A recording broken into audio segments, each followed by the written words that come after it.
He had a big heart, and he was friendly, even-keeled. He was security for a lot of the clubs, a lot of the big parties. Very nice guy. Not a temper. He stopped a lot of confrontations. Have you ever seen him have a disagreement or argument with his wife? No. No, I've never seen him in an argument with a young lady. On July 19, 2025, at approximately 1:45 a.m., a frantic call brought Prince George's County Police racing to the 13,200 block of Old Chapel Road in Bowie, Maryland. What they found inside the Ward family's home would shake even the most seasoned officers. Lying on the floor was 53-year-old Damian Ward, fatally wounded by a single gunshot. Standing nearby was the woman police say pulled the trigger, his wife, 50-year-old Nicole Lannett Ward. To neighbors, Damian and Nicole looked like the picture of a happy couple. They were friendly, well-liked, and described as the kind of people you'd wave to when passing by. Damian, remembered for his big personality and even bigger heart, never struck those around him as the type to be caught up in scandal. But behind closed doors, the truth was far darker. According to charging documents, Nicole discovered something on her husband's second phone. Photos and messages that pointed to an extramarital affair. What started as a heated argument allegedly spiraled out of control. Police say Nicole told Damian to pack his bags and leave. Instead, she retrieved a .357 Magnum revolver and, in a split second of rage, fired the shot that ended his life. Now, Nicole sits behind bars facing first and second-degree murder charges, while a community struggles to process how a marriage that seemed steady on the outside could unravel in such a violent and tragic way. This isn't just a story about a crime, it's about betrayal, anger, and how one decision in the dead of night forever changed two lives, and an entire neighborhood in Bowie. 53-year-old Damian Ward wasn't just another face in his community, he was someone people trusted, admired, and depended on. Standing tall with his broad frame and a warm, welcoming smile, Damian carried himself with a presence that commanded respect without ever raising his voice. He worked as a security guard at local clubs and events, a job that often meant dealing with unpredictable crowds and tense situations. But Damian had a gift, he was calm in the storm. Whether it was breaking up a heated argument or defusing a fight before it even started, he was the one everyone leaned on when things got out of hand. His colleagues and friends often said the same thing. Damian never picked fights, never held grudges, and never let his temper get the best of him. He was the peacekeeper through and through. But if there was one thing more important to him than his work, it was his family. At the center of that life was his wife, 50-year-old Nicole Lannett Ward. To friends and neighbors, Damian and Nicole looked inseparable. They were the kind of couple you noticed, always sharing a laugh, attending gatherings side by side, or enjoying quiet moments together over coffee before the day began. Damian spoke about Nicole with admiration, calling her his rock, his partner through good times and bad. And Nicole, in turn, was proud of the life they built, devoted to her husband and their family. Together, they seemed unshakable. From the outside, their story looked like one of stability and love. Damian worked hard to provide, Nicole kept their home grounded, and as parents, they were deeply committed to their children. Friends described them as solid, reliable, the type of couple you thought would last forever. But appearances can be deceiving. If you're finding these stories meaningful or informative, please consider subscribing to our channel. It really helps us keep bringing you more content like this. In the early hours of July 19, 2025, everything unraveled. It was around 1:45 a.m. inside their home on Old Chapel Road in Bowie, Maryland, when Nicole made a discovery that shattered the trust their marriage had been built on. While looking through Damian's second phone, she found photos and text messages, evidence of an affair. The betrayal was undeniable. What followed was a confrontation that spiraled out of control. Anger, heartbreak, and years of trust cracked open in an instant. Neighbors would later recall hearing raised voices inside the home. Nicole reportedly demanded that Damian leave, telling him to pack his things and get out. But emotions were running too high, and the argument escalated beyond words. In a devastating moment of rage, Nicole reached for a .357 Magnum revolver. Overcome with fury and grief, she pulled the trigger, firing a single, fatal shot into Damian's head. The sound of violence shattered the quiet night, leaving a once stable home in chaos. Neighbors who had always seen Damian and Nicole as the picture of peace and devotion would wake to shocking news. The couple they admired, the marriage that looked so strong from the outside, had ended in tragedy. Damian Ward, the man known for keeping others safe, had been killed in the place he should have felt safest, his own home, and by the hands of the woman he trusted most. How could a couple who seemed so perfect to their neighbors, so admired for their love and stability, end in such a devastating act of violence? That's the question that still lingers in Bowie, Maryland. When police arrived at the Ward family home in the early hours of July 19, 2025, the scene was grim. Inside the bedroom, 53-year-old Damian Ward lay lifeless, his body bearing the marks of a violent confrontation. The officers immediately secured the house, and within minutes, 50-year-old Nicole Lanette Ward, his wife, was taken into custody without resistance. She didn't attempt to run, and according to investigators, she cooperated as they began piecing together the tragedy. Tonight, he was a husband and a father shot and killed in his home. Now his wife is being held without bond tonight on murder charges. At first glance, the case looked straightforward. A wife caught her husband cheating, an argument spiraled out of control, and in a moment of rage, she pulled the trigger. Nicole was quickly charged with first-degree murder. But as detectives dug deeper, they uncovered details that painted a more complicated picture. One involving betrayal, emotional strain, financial stress, and a marriage that had quietly been unraveling for years. Hey, Angie and Jim. Well, this tight-knit community here in Bowie is in total shock tonight. People heard about what happened over the weekend, but there were some rumors circulating. They didn't have the details until tonight when I explained to them what was in the court documents, and many of them are in total shock because they say that Damian Ward and his wife, Nicole Ward, seemed happily married, that they were a great couple, great neighbors, and what happened here inside their home this past weekend is stunning. From the outside, Damian and Nicole had appeared to be the ideal couple. Neighbors described them as warm, friendly, the kind of pair you expected to grow old together. Damian was known for his easygoing nature and his work as a security guard, where he built a reputation as a peacemaker. Nicole was respected for her strength and stability. To friends and family, they seemed rock solid. But beneath the surface, cracks were forming. Investigators learned that Nicole had long suspected Damian of being unfaithful. According to family members, she had confided those suspicions months earlier, though Damian always promised to change. Tonight, Prince George's County Police telling me 50-year-old Nicole Ward, shown in this arrest photo, shot her husband, 53-year-old Damian Ward, in the head, killing him inside their bedroom on Old Chapel Road in Bowie. According to these charging documents, it begins when the couple has a verbal argument early Saturday morning, after Nicole Ward allegedly told police that she looked in Damian's second phone and found photos and messages indicating that Damian was having an extramarital affair with another woman. Nicole Ward allegedly told him to pack his bags and leave the house. The couple continued arguing, and then moments later, that's when police say she pulled out her .357 S&B Magnum revolver, shooting and killing him. The night of the shooting, Nicole discovered undeniable proof, messages and photos on Damian's second phone that revealed a long-term affair. For her, it was the final blow. The confrontation that followed was heated and emotional. Neighbors later said they heard shouting coming from the house. Nicole reportedly demanded that Damian leave, but the argument escalated instead. Overcome by a wave of betrayal and anger, Nicole retrieved a .357 Magnum revolver and fired a single fatal shot to Damian's head. As shocking as the act was, the investigation revealed that this wasn't simply about a sudden burst of jealousy. Reports showed that Nicole had been carrying the weight of financial pressure for years, often acting as the household's primary provider while Damian struggled to maintain steady work. Friends also revealed she had battled periods of emotional instability, her mood often tied closely to the state of her marriage. Detectives began to view the crime not just as an impulsive outburst, but as the culmination of years of strain, mistrust, and unresolved pain. When the case of Nicole Ward entered the courtroom, it immediately drew attention. On the surface, it seemed like a straightforward crime. A wife shoots her husband after discovering his infidelity. But as the trial unfolded, it became clear that the story was far more layered, filled with emotional complexity, conflicting perspectives, and deep community impact. Nicole's defense team framed the shooting as a tragic but human reaction, what the law calls a crime of passion. They argued that Nicole had not acted out of cold calculation, but rather in the grip of overwhelming heartbreak.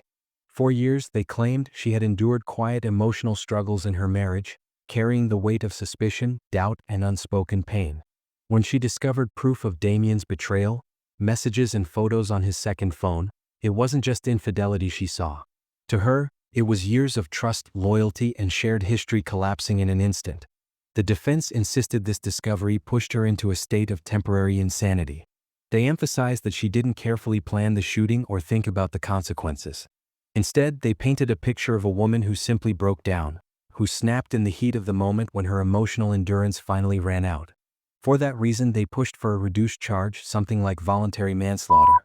In their narrative, Nicole was not a cold-blooded murderer, but a devastated wife reacting to a shattering betrayal. But the prosecution told a very different story. They rejected the idea that this was just a rash mistake. Instead, they described the crime as deliberate and intentional. They focused heavily on the fact that Nicole went to retrieve a firearm, a .357 Magnum revolver, during the argument. To them, that detail mattered. It wasn't a spur-of-the-moment outburst. It was a conscious decision to bring a deadly weapon into an already heated situation. And once that weapon was in her hands, the outcome, they argued, was predictable. Prosecutors told the jury that Nicole could have walked away. She could have called a friend, left the house, or sought counseling. Instead, she escalated the argument to deadly violence. That, they said, was murder, plain and simple. In their eyes, Nicole's actions weren't just about heartbreak. They were about control, rage, and ultimately a fatal choice. Outside the courtroom, the Bowie community struggled with the tragedy. Many people had known Damien and Nicole for years. Damien Ward's friends describe him as a big, friendly guy with an even bigger heart. He had a big heart, and he was friendly, even-keeled. He was security for a lot of the clubs, a lot of the big parties. Very nice guy. Not a temper. He stopped a lot of confrontations. Have you ever seen him have a disagreement or argument with his wife? No, I've never seen him in an argument with a young lady. So this comes as a complete surprise. Complete surprise and utter disgust at what has happened, and sadness and shock. To neighbors, friends, and co-workers, they were the couple everyone admired, steady, loving, and deeply committed to one another. Damien had been respected not just as a security guard, but as a peacekeeper who kept order without ever resorting to aggression. His warm smile and calming presence had touched countless lives. The news that he had been killed by the woman he loved most left people reeling. For some, the grief was simple, mourning the loss of a man they saw as a friend and protector. But for others, the emotions were more complicated. Some people expressed sympathy for Nicole, remembering how devoted she had always seemed to Damien and knowing the toll that long-term marital strain can take. Her act was shocking, but it also sparked questions about what she might have been silently enduring behind closed doors. The case exposed an uncomfortable truth. Domestic struggles often go unnoticed until it's too late. Outwardly, Damien and Nicole had appeared to be a rock-solid couple, an example of enduring love. Yet inside their marriage, there were fractures, unspoken tensions, and a buildup of pain that eventually reached a breaking point. This realization forced the community to reflect on a broader issue. If a couple as admired as the Wards could face such hidden turmoil, how many other families might be quietly living with similar strain? The tragedy became a wake-up call about the importance of addressing emotional and relational stress before it spirals into something catastrophic. In the weeks following the shooting, community leaders and local organizations began calling for more support systems. They pushed for counseling resources for couples, greater education on recognizing the early warning signs of domestic conflict, and more accessible mental health services. The message was clear: ignoring emotional pain can have devastating consequences. Ultimately, the murder of Damien Ward was not just about infidelity or one argument gone too far. It was about the fragility of trust, the destructive power of unaddressed conflict, and how quickly a family's foundation can collapse. Damien and Nicole's story serves as a sobering reminder that what looks perfect from the outside may hide deep fractures within. And as the courtroom battle played out, the larger questions lingered. Could this tragedy have been prevented? What warning signs had been missed? They looked inseparable at first, completely lost in love after he got out of jail. David Wright had spent several years behind bars, but that didn't stop Mariah Samuels from giving him her heart. She was the kind of woman who believed in second chances, who thought maybe love could change a man. But behind the smiles and affectionate posts, there were warning signs, red flags that she tried to ignore for far too long. Mariah, a 34-year-old mother of two who had just celebrated her birthday, was full of life and optimism. Her friends described her as loving, warm, and always ready to help others. But soon that bright spirit began to dim. After months of unsettling behavior, Mariah took to social media, publicly revealing that her boyfriend, a convicted felon, had begun stalking her. She wrote that despite reaching out for help, she wasn't getting the protection she needed from police. It was clear she was scared, and she had every reason to be. Mariah had tried more than once to end things with David, but he wouldn't accept it. He told her straight out that their breakup wasn't going to happen on his watch. Those words turned out to be chillingly prophetic. Just hours after she made that heartbreaking post online, David ambushed her outside her car and shot her 10 times. The same man who had recently posted online about how much she meant to him. This tragic story takes us to Minneapolis, Minnesota, a city known for its scenic lakes, cultural energy and vibrant parks, but also one that has been struggling with rising crime. On social media, she was playful and confident, once captioning a post with the line, "Shorty lurking on my page. Better watch me flow. Hit the boomerang and let her watch me slow." Behind that fun energy, however, was someone fighting to stay strong. Mariah truly wanted to believe that people could change, but when she met David Wright, a recently released felon who often posted about his prison life online, she didn't realize how dangerous that choice would become. At first, their relationship seemed like a redemption story. They laughed together, shared photos, and publicly showed affection. Friends thought maybe he'd turned over a new leaf. But those close to Mariah could sense something was off. What looked like love on the outside slowly turned into control, fear, and obsession, until it all ended in unimaginable violence. When the honeymoon phase faded, things started to change. The laughter, the matching photos, and the sweet posts slowly disappeared. David began showing a darker side, one that was jealous, possessive, and controlling. It was as if the years he'd spent in prison had shaped a mindset where control meant love, and dominance meant devotion. Mariah, who everyone knew as Rhea, began to feel suffocated. She wanted out, but to David that was never an option. In his mind, she belonged to him. Her freedom, her choices, even her safety were things he thought he owned. When she finally tried to end it for good, he made up his mind about what he was going to do next. David started posting pictures of her on social media, like trophies from a relationship that no longer existed. Then came the stalking. He'd show up outside her house in the middle of the night, just standing there, watching, waiting. Mariah was terrified. She went to the authorities and filed for restraining orders, hoping the system would keep her safe. But the papers did nothing. He ignored them completely and kept posting about their past online. One of his posts read, "I miss this. Love is great minds." The next day he would turn aggressive, sending threats or angry messages, only to apologize the day after, pretending to be calm and remorseful. The cycle of abuse had begun long before that. The first time he laid his hands on her during an argument was when the fear truly set in. A video she once shared showed only a glimpse of what she endured at his hands. The messages he sent afterward told their own story. One said, "I'm sorry. I still have things I got you for your birthday. I hate that you won't accept them, but anyway I'm chill. One last question. Why haven't you blocked me? I'll never be able to do it." When she didn't reply, he sent another a few days later. "I love you, Mariah. I'm truly sorry for the hurt I caused you. I'll regret that night for the rest of my life." He was talking about the night he abused her, the night that broke her trust completely. Mariah still didn't answer. Days later he sent one more. "I'm sorry for this, but I miss you, Mariah." "Nah, forget that, I just miss you." Her silence enraged him. Soon his tone shifted again. "You're a fake-ass nothing bitch. I knew you were fing that man." That was David, switching between love and hate, guilt and rage. Mariah decided she wouldn't hide anymore. She took her pain public, posting about the abuse on Facebook. In August 2025, she wrote, "The night before last, I got threatened with a gun and hands put on me because I wanted to break up. My spirit is broken, but that's temporary. But y'all be safe out there though. Have a great Saturday." Not long after, she made another post. "I can't stand a human being who can't take accountability for their messed up actions. Hit, punch, slap, push, shove, whatever you call it, no man can call himself a man after putting hands on a woman. Replace the word man with coward. Or should I say he's just illiterate in real life. Now that's a damn shame." Mariah thought calling him out publicly would make him back off.